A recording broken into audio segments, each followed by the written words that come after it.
Hello, students. In this video, we're going to write the equations of sinusoidal graphs. So for that, we are going to use the information that we have gained about the transformations, also the values of A, B, C, and D that are calculated from the transformations, and we're going to be able to write the equation by looking at the graph. So first I have here the two sine and cosine versions of a sinusoidal equation. And if you remember, when we talked about the equations, we said that there are two ways to write the equation. One is where b is multiplied into the equation, which is a times sine of bx minus c plus d. Same thing with the cosine. And this is the other where b is factored out. If you notice the difference between these two equations, here b is outside the parentheses, is factored out from x minus c factor, whereas here it's being multiplied in. So the difference between these two versions of the sinusoidal equations is that phase shift will be calculated differently. In these equations where the b is multiplied in, or b is multiplied to x, when we calculate the phase shift, we use the formula negative c over b. So here, since b is multiplied in order to find the phase shift, we have to divide this number, whatever the number is here. So confusion is because we're using c for both. So it's hard for students sometimes to see why we have to divide here and not here. Whatever the number is, instead of calling it a c, I'm going to call it any number here. You have to divide that by b in order to calculate the phase shift. Whereas in this form, the phase shift is just this number. Okay, obviously changing the sign. If it's a minus, the phase shift is positive, it means to the right. If it's negative, it's to the left. So please remember this difference. When we are writing the equations from the graph or from a scenario, these are easier to write because in that case, whatever phase shift you see is what you put here. You don't have to figure out, okay, so if I multiply that by b, then what will that become? Both are doable. Even if you want to start out by this, you can still multiply b in to this factor, distribute the b, and still bring it in this form. They're interchangeable. Just don't mix the two. Okay, understand the difference. That first you write it like this if you're given a graph or a scenario, and then if you do prefer writing in this form, just distribute the b inside the parentheses. Okay. So just to recall here, A is the scale is the leading coefficient, which determines the vertical stretch or shrink in the graph, which is the amplitude. If we take its absolute value, the negative before the A will determine the reflection. If it's negative, the graph will reflect over the x-axis. If it's positive, it will obviously not reflect. And there's a different way the reflection looks like in the sine and cosine. We will talk about that. B is going to affect or is calculated from the period of the graph. So before, the formula that we used to find the period given the value of b was 2 pi over b. Now, since we're working backwards, we're writing the equations from the graph or the equations, or the scenarios. We will use the formula b equals 2 pi divide by period, which is the same formula solved for b. C will be the phase shift or the horizontal shift, right or left. If it's right, we'll use a minus. If it's left, we'll use a plus inside this factor. D is the vertical shift. So whatever is if it's positive, the graph shifts up. If it's negative, the graph shifts down. So we'll just continue to use these parameters, and let's look at some of the rules that will be helpful in writing the equations of sinusoidal functions.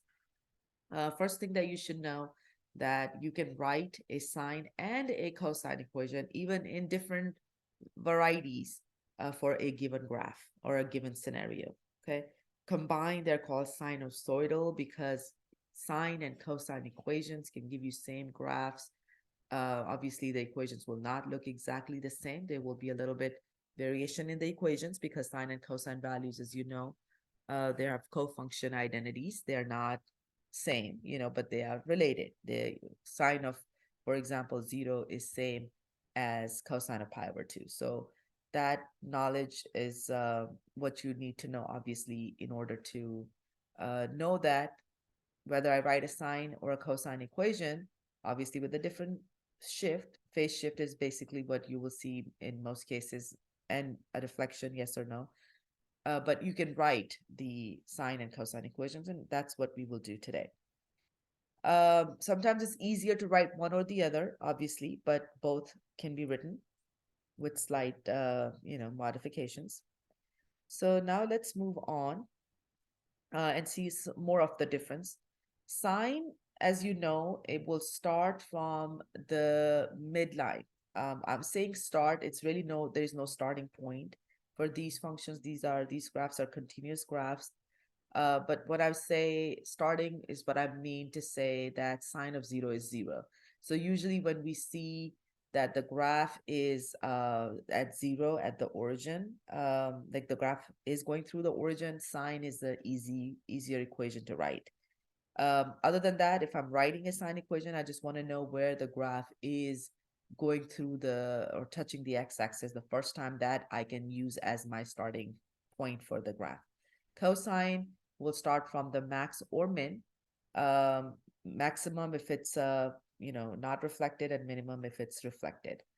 So I will pick the point where it's maximum or minimum, and if it is maximum or minimum at 0, then the cosine will be the easier choice for that graph because I will not have to use any phase shift. Otherwise, I'll just have to start from wherever the graph is touching the maximum or minimum closer to the y-axis.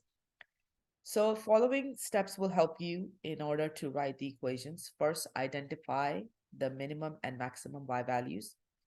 When you average those minimum and maximum y values that give you the d, the value of d, which is where the midline is, and how you find the average, obviously, the average of two numbers, you add and divide by the numbers. Then you draw that line if it's not the x-axis. Like, for example, if my d is 1, then I will just draw, usually we use dotted lines to draw that x-axis, or draw that midline, or sinusoidal axis as sometimes it's called. Then I can easily find the amplitude, which is the distance between the midline and the minimum or maximum value. Be careful with the negative sign if if the graph is reflected, which I'll show how reflection can be identified in sine and cosine, then you just use a negative before that a. Then find a good starting point. For the sine values, you want to see where it's touching the midline, closer to the y-axis. Stay as close to the y-axis as possible. That's a more efficient way of writing an equation. If you're starting left, then obviously left with the 0, then you have a phase shift to the left. If you're right of the 0, then you have a phase shift to the right. Figure out what that x value is, because that is your phase shift. Then also identify the end of the cycle. Sine value, how you determine the end. Sine, if you're starting from the midline, it has to go through a max and min value and then come back to the midline. That is one complete cycle of a sine function.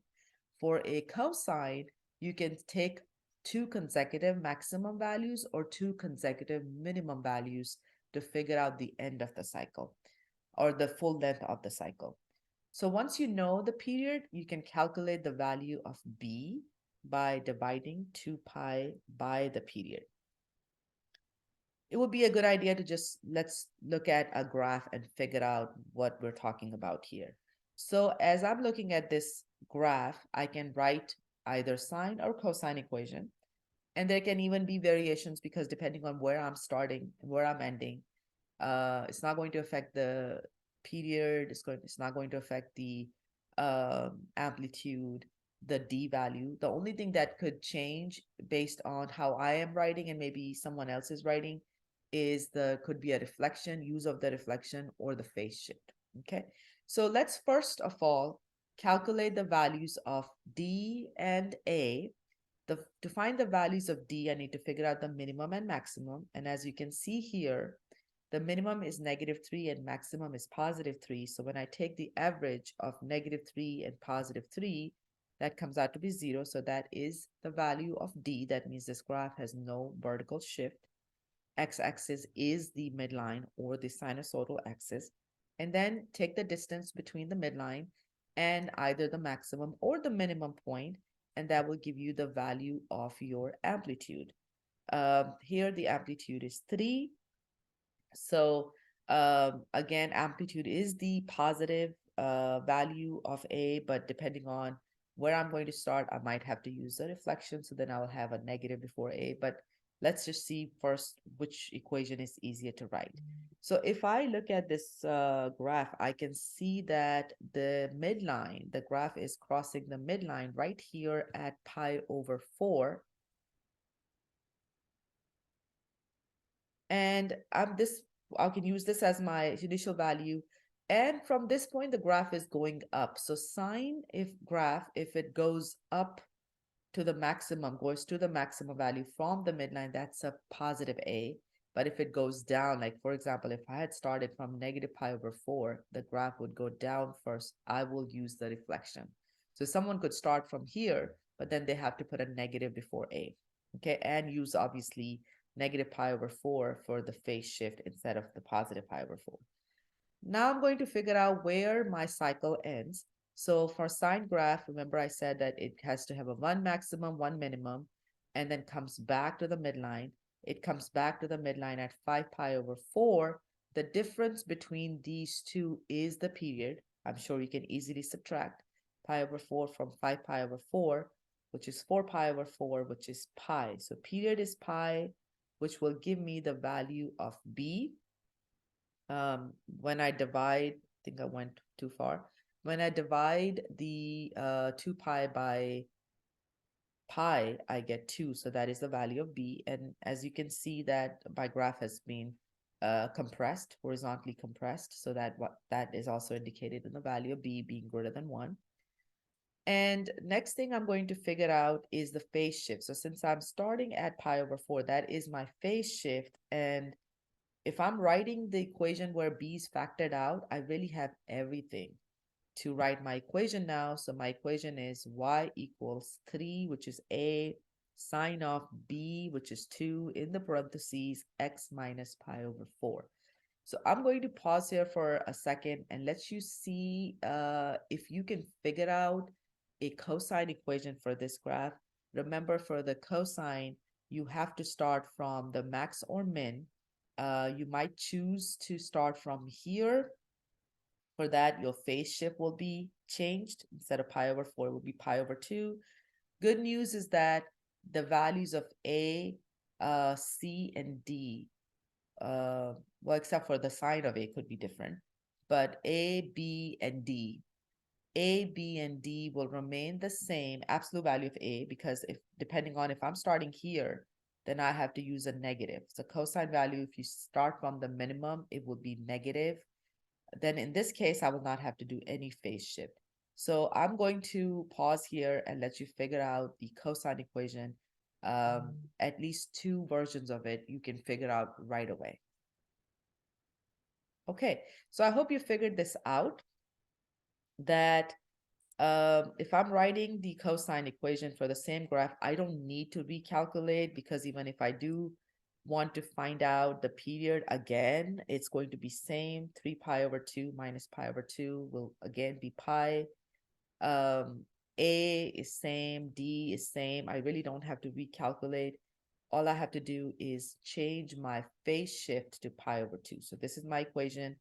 Another version, if someone chooses to have a negative, like a reflection, don't care about negative. In fact, this will be a good choice here, because for this one, there is really no phase shift, because you're minimum right at the 0. If you do want to distribute the 2, then this equation will become 3 times sine of 2x minus pi/2. Same thing here, y equals 3 times cosine of 2x minus pi. Okay, so starting off here can still lead you to this form if this is your preferred form of equation, but starting this will be easier because you don't have to worry about um, adjusting the b when you know what the phase shift is from the graph. Let's look at one more example. So I'm going to pause here and let you identify the maximum, minimum, and based on that, figure out A and D. This graph looks a little weird because you might be thinking, oh, I don't see one complete cycle. It's because the graph is stretched out. And I will tell you how you can figure out the period in this case. But right now, let's just identify the min, max, and based on that, the values for A and D.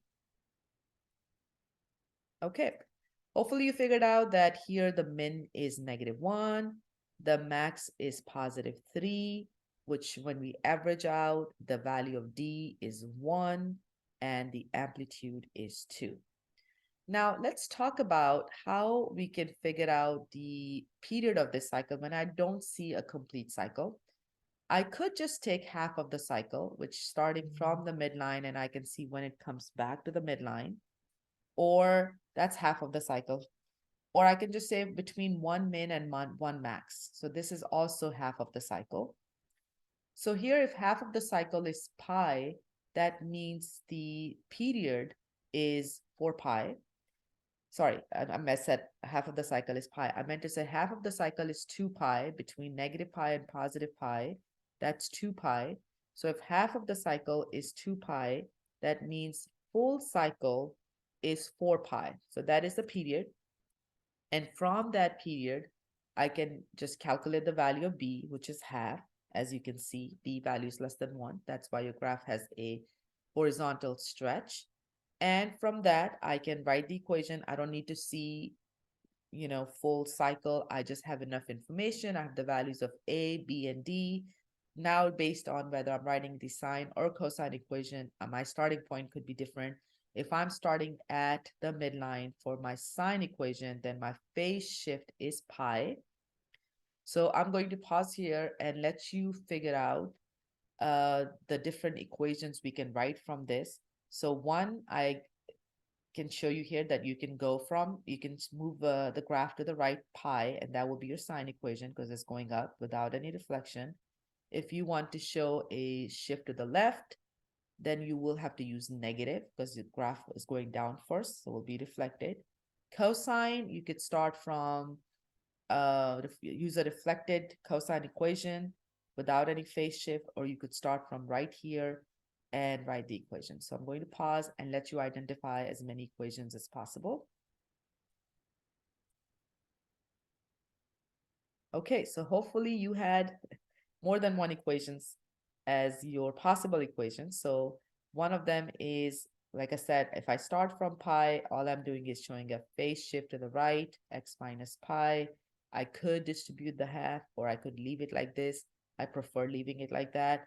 But if your preferred choice is to distribute, or if you're choosing your answer from a multiple choice question, then know that this would be another way to write the same thing is distribute the half. Okay, and like I said, for cosine, those who don't like to show deflection can start from 2 pi, but that's kind of far from 0. So I personally don't mind the reflection, so I would just prefer negative because of the minimum. -2 cosine of half x plus 1 as my simple cosine equation. Okay, hope that was helpful. Thank you.